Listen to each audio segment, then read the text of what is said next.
Hi, today we are installing 2015 Maserati Ghibli, and we are installing the Apple CarPlay system to connect to the original touchscreen.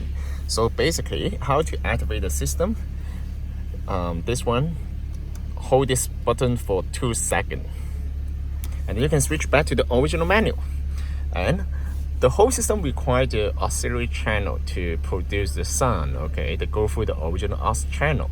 So every time when you use the CarPlay, you need to connect the auxiliary to the armrest, and then the system can detect it and activate the aux channel, okay. So right now you can see there's already aux channel, and then you can press this one, and then here we go. And then you can use this one, CarPlay. And it also supports the original camera too. Everything is the same. Okay. And then you can also listen to the music here. And you can also check the message, use the Google Map, use the Waze.